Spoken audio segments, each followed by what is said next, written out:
আসসালামু আলাইকুম। আশা করি আপনারা সবাই ভালো আছেন।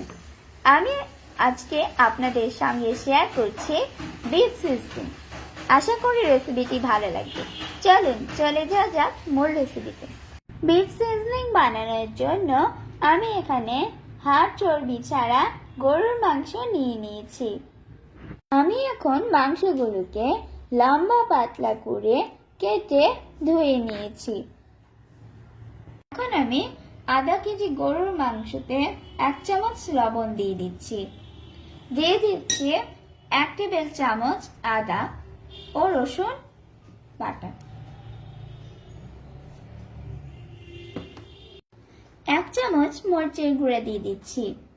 দিয়ে দিচ্ছি 1/2 চামচ গোলমরিচের গুঁড়ো। দিয়ে দিচ্ছি 2 টেবিল চামচ সাদা সিরকা। এখন আমি সবকিছু ভালোভাবে মিশিয়ে নিয়ে এগুলোকে 1 ঘন্টার জন্য রেস্টে রেখে দিচ্ছি। ফিরে এলাম 1 ঘন্টা পর। এখন আমি এখানে দিয়ে দিচ্ছি 2 টেবিল চামচ কর্নফ্লাওয়ার। কর্নফ্লাওয়ারটা আপনারা অবশ্যই দিতে চেষ্টা করবেন। এই কর্নফ্লাওয়ারটা কিন্তু ম্যারিনেশনের সময় দেওয়া যাবে না, এটাকে মাংসগুলো ভাজার আগ মুহূর্তে দিতে হবে। এখন চুলায় একটি প্যান বসিয়ে প্যানে দিয়ে দিচ্ছি 3 টেবিল চামচ তেল। এখন দিয়ে দিচ্ছি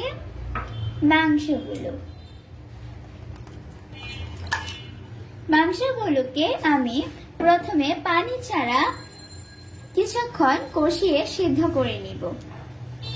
মাংসগুলো যেহেতু পাতলা ও চিকন করে কাটা এবং ভিনেগার দেওয়া হয়েছে, তাই মাংসগুলো সেদ্ধ হতে খুব বেশি সময় নিবে না। চুলার আঁচটা মিডিয়াম টু লোয়ে রেখে ঢাকনা দিয়ে ঢেকে সেদ্ধ করে নিচ্ছি। কিছুক্ষণ পর পর ঢাকনাটা খুলে একটু নেড়ে দিতে হবে, তা না হলে মাংসগুলো লেগে যেতে পারে। মাংস থেকে যে পানি উঠেছিল সেই পানি দিয়েই আমি মাংসটাকে ঢেকে মিডিয়াম আঁচে সিদ্ধ করে কষিয়ে নিয়েছি। এবার আমি মাংসটাকে তুলে নিচ্ছি।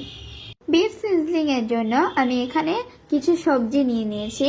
এখানে আমি নিয়েছি capsicum, red bell pepper, yellow bell pepper. এখানে আমি নিয়েছি কিউব করে কেটে রাখা পেঁয়াজ এবং কিউব করে কেটে রাখা গাজর।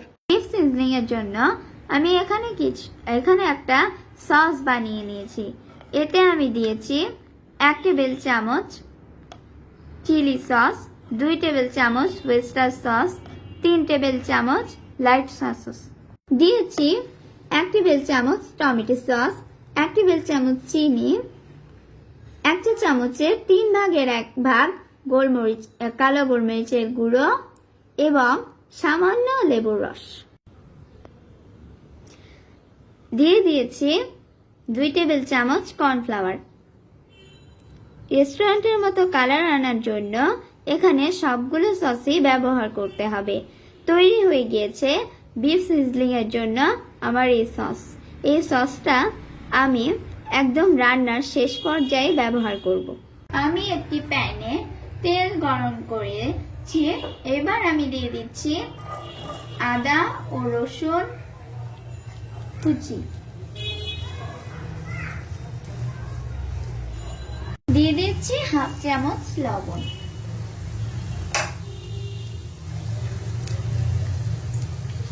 আমার আদা রসুন কুচি ভাজা হয়ে গিয়েছে। এখন আমি দিয়ে দিচ্ছি গাজর কুচি। ভালো করে গাজরটাকে এখন ভেজে নিচ্ছি। দিয়ে দিচ্ছি capsicum, red bell pepper, yellow bell pepper.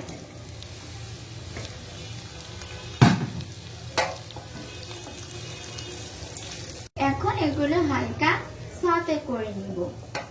এখন চুলার আঁচ হাই হিটে আছে।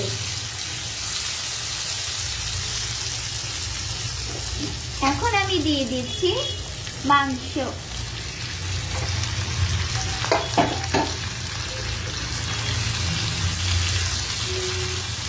দিয়ে দিচ্ছি কিউব করে কেটে রাখা পেঁয়াজ।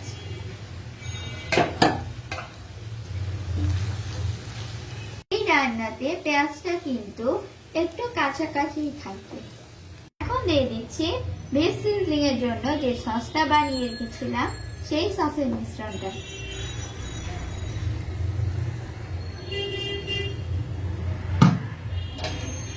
খুব ভালো করে মিশিয়ে নিচ্ছি। এখন আমি 5 মিনিট কুক করে নিচ্ছি।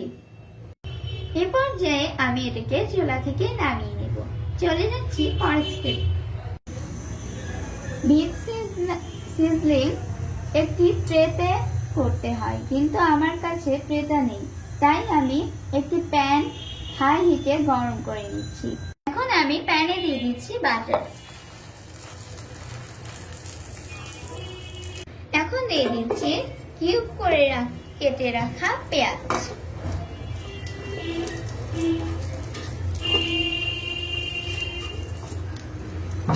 দিয়ে দিচ্ছি বিফ সিজলিংটা।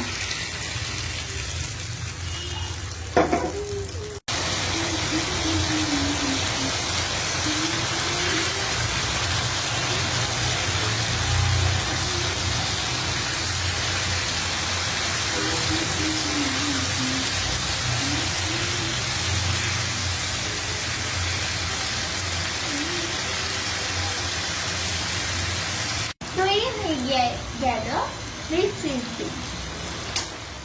তৈরি হয়ে গিয়েছে বিফ সিজলিং।